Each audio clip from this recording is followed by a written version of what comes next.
Thank you, Mr. Chairman, and thank you, gentlemen. I don't know if others heard it, but I have to tell you, Admiral Dyer, I hear like real warning signs coming out of your testimony, and particularly when you talk about proceeding with designs before you have requirements. I just don't get that. Mr. Gerstenmaier, does the schedule that you've outlined in your acquisition strategy assume that you'll receive the President's budget request level of $830 million per year for the remainder of the development program? Based on our PBE submit in 2013, it does from 2014 on. We expect to receive that level of funding.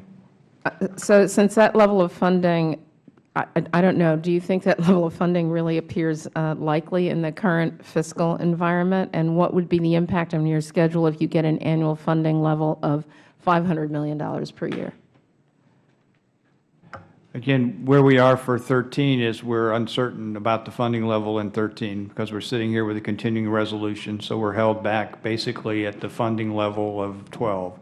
We've accommodated for that funding scenario in 13 here, where we've been hoping in 13 we would get somewhere around the Senate level that's been discussed in some of the bills. We'll see what we get. Then from 14 on out, we're looking at getting in the 800 level of funding, and as part of the PBE 14, we'll provide you the details of the cost estimate, the details of the budgeting that go behind that, and in an effort to try to get support for this program that we think is critically important and we need on the order of the $800 million per year in 14. I strongly suggest that, I mean, especially in this environment here, to pen an estimate of, completion and activity based on a hope is a real challenge, I think, for the agency. Admiral Dyer, does NASA's commercial crew budget seem sufficient to you, and what are your considerations as you answer that question? NASA, of course, supports the President's budget, but I will tell you from close and long-term association with the folks at NASA, they feel they're underfunded.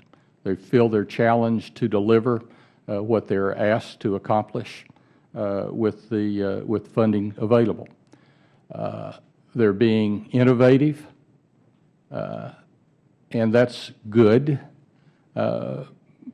But I recommended, Mr. Chairman, in my first appearance before this committee some years ago, that if I could give NASA and the Congress a single gift, it would be a good cost estimate. Can I just ask you then, given that statement, how is it that in the absence of an independent cost and schedule estimate can we in Congress know with any level of confidence what it will get for whatever budget NASA proposes?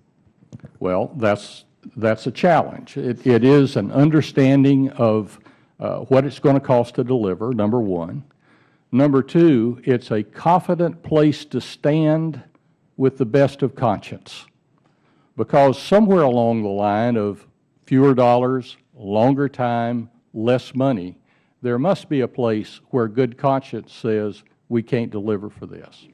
Now, I'll tell you right up front, I have 30 years of association with Charlie Bolton and the very highest respect for Bill Gerstenmaier. These folks will not violate good conscience, but we're making it hard for them. Thank you. And just as I close, Mr. Gerstenmaier, can you just tell me why you failed to seek an independent cost estimate and schedule for the commercial crew program, and isn't it the norm for all of the other NASA major programs to do such? We have the basis for our cost estimate, which we've provided to you. It's not a traditional cost estimate. If you look at what we're doing here, we're procuring under a hybrid discussion, as we've talked about, with a Space Act portion and a contract piece. We asked the contractors as part of the Commercial Crew Integration Capabilities Space Act to give us the cost to go all the way to a demonstration flight.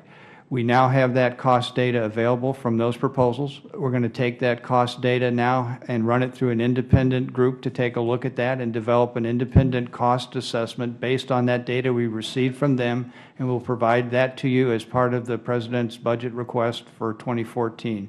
So we will give you the data associated with what we've got from the contractors or from the Space Act activities, and we'll provide that to you as an independent assessment as we go forward in 2014. And to be frank, that was as fast as we could get it to you with this hybrid approach that we were taking. Thank you. Thank you very much, Mr. Chairman. Just to follow up on that, in terms of, so you will be seeking a waiver then for INCSNA, and if that's true, do you actually have a legislative proposal? Because presumably that would need to happen at the end of 2012, right? Or 2012 or early next year, right? We need it in the spring of next year, and we've been working with several folks and are working internally to the administration to get a proposal to come forward. Thank you. Mr. Gerstenmaier, it would just be really helpful to have that. I mean, especially if you look at our calendar this year and early next year, it would be helpful if we had something to bounce off of. Thank you.